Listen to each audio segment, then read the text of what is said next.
Channel কর্তৃপক্ষের number, এই নাম্বারে ইমো এবং হোয়াটসঅ্যাপ আছে। এই আপুটিকে যদি কারো ভালো লেগে থাকে তাহলে অবশ্যই স্ক্রিনশট দিয়ে ছবি তুলে আমাকে পাঠিয়ে ভয়েস করে রাখবেন। আর ভিডিওটি শেষ পর্যন্ত না দেখলে আপনি কোনো তথ্য বুঝতে পারবেন না, অযথা ফোন দিয়ে বিরক্ত করবেন না। আমি তার সুখের জন্য সবকিছু করতে পারবো, কিন্তু আমি আমার সুখের জন্য কোনো কিছু চাই না। আপনার এই কথাটা একটা কথা আমার মনে পড়ে যায়। আমি বিশেষ তুর্কি সিরিজ দেখছিলাম, ওখানে মা তার মেয়েকে শিক্ষা দিচ্ছে, তুমি এখন প্রাপ্তবয়স্ক, তোমাকে স্বামীর ঘরে যেতে হবে। দর্শক কথাটা খেয়াল করে শুনবেন, এটা সবার জীবনেই জানা দরকার। তুমি এখন প্রাপ্তবয়স্ক, তোমাকে এখন স্বামীর ঘরে যেতে হবে। মা কিন্তু মেয়েকে উপদেশ দিচ্ছে, স্বামীকে কখনো নিজের কাছে ধরে রাখার চেষ্টা করবে না, স্বামীর বন্ধু হয়ে তার পাশে থাকার চেষ্টা করবে।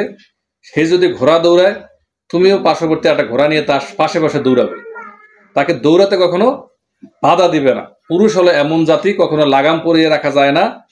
তার সঙ্গী হয়ে সঙ্গ দিলে তুমি জীবনের সবকিছুই পেয়ে যাবে।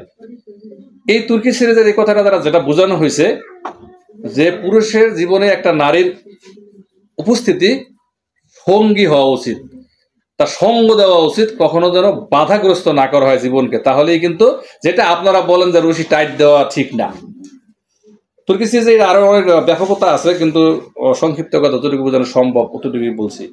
আচ্ছা, অনেক সময় হয় না যে অনেক ছেলেরা বাইরে দেখা গেল যে একটা মেয়ে নিয়ে ঘুরতেছে, বা চটপটির দোকানে বসে চটপটি খাচ্ছে, আপনি কোনো কারণে বাইরে গেলেন, আপনার স্বামীকে দেখলেন এই অবস্থায়, তা আপনি এই বিষয়টাকে কিভাবে নিবেন? এখন যে মেয়েটার সাথে চটপটি খাচ্ছে, সেই মেয়েটা তো হতে পারে তার কোনো ফ্রেন্ড। আপনি কিভাবে নিচ্ছেন, আপনার অভিজ্ঞতা? আমি আপাতত তাকে সেই চোখেই নিচ্ছি। কি করবে সেখানে গিয়ে? তারে হইচই করে ঝগড়াঝাটি লাগাই দিবেন? তার সাথে আমি বসে চটপটি নিয়ে বসে পড়বো। স্বামীর অপমান করবেন না? তুমি একটা মেয়ে নিয়ে বসে আছো কেন? কখনোই না।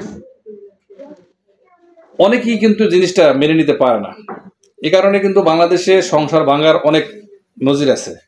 হয়তো দেখা যায় স্বামীর অফিসের লোক হতে পারে, অথবা তার অপরিচিত কোনো আত্মীয় হতে পারে, হঠাৎ দেখা হয়ে গেছে, কথা বলতে বসছে, কিন্তু অনেক মেয়ের এটা মেনে নিতে পারে না। সে হঠাৎ করে এটা নিয়ে একটা উচ্ছৃঙ্খল সিনক্রেট করে। জিজ্ঞেস করা দরকার, মেয়েটিকে জানা উচিত, জানা উচিত তার সম্পর্কে।